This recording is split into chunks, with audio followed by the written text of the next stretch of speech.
Perhaps the most common response I get when I talk to people about being a part of a community-based team or being connected even in an informal way to a community-based team is that they don't have the time. And I want to take a moment to look at the research in this area and ask the question, in the end, is it actually more time consuming to be involved with a community-based team, or is it more time consuming or in other ways more consuming of resources to be involved on a purely crisis response or reactive basis? There is a great deal of study out there that have examined crisis intervention teams, which is a model that is being evolved here in this course. We're taking it a step further. But there are other examples as well. For example, the CAR 67 approach that some of you may be familiar with in the Greater Vancouver area, where a psychosocial professional, in this case a social worker or mental health worker or psychiatric nurse, goes out with police officers in a car and attends whenever there's a possible mental health need. This results in the police officers being more aware of psychiatric and psychosocial issues, and as well it relates to the individual being connected up to other types of response instead of just the criminal justice system. And those studies are summarized in the Effectiveness of Mobile Mental Health Teams report that I will link to on the Moodle platform. And here's what the study basically, or the studies have found. Restraint and physical intervention are still needed. This does not completely eliminate the need to do that, but we'll talk a little bit later on about the rates of frequency around restraint and physical intervention. The arrest rate may or may not decrease in a given community, depending on how much of what's happening in that community is connected to mental health.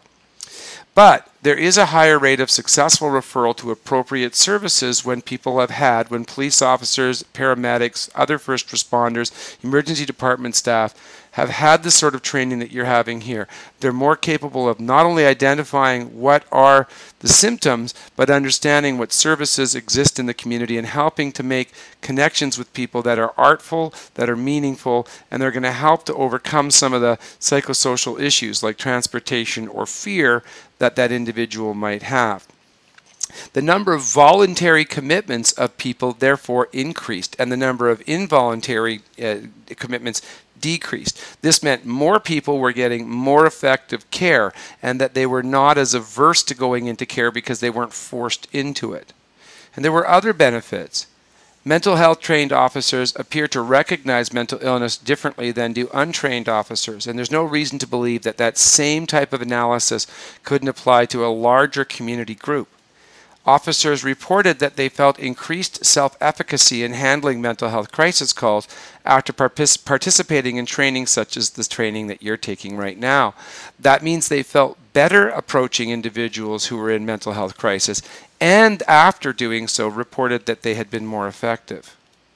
The training reduced the officers' desire for social distance from people with mental illness. They didn't go to those calls with as much trepidation, and more importantly, they were able to approach people before crisis occurred. And this is a very important thing. Police officers need to be able to maintain that kind of connectiveness with somebody sometimes before there's ever a major issue.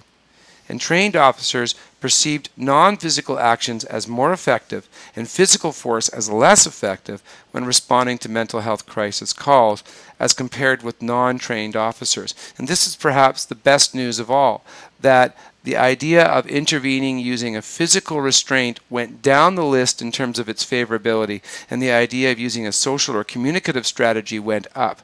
This again means that people didn't eliminate the need to sometimes use restraint or physical intervention, but they reduced it, and undoubtedly this would mean a reduced amount of the severity of those interventions as well. So we will never get to the point where we can simply completely avoid having to do physical interventions. I've had to do them many times in my career, but I have avoided them many, many, many more times by using the strategies that we've taught you in this class.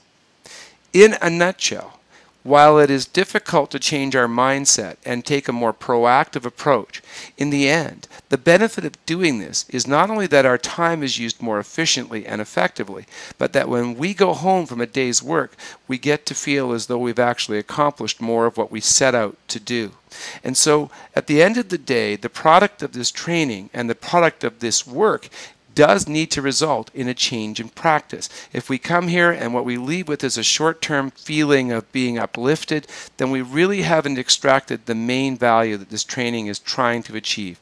We are asking people to step back and think about whether or not their practices are the most efficient and effective way for them to use their time and other limited resources. So take a moment to do that. There's no journal entry at the end of this video. You can go right on to the next video.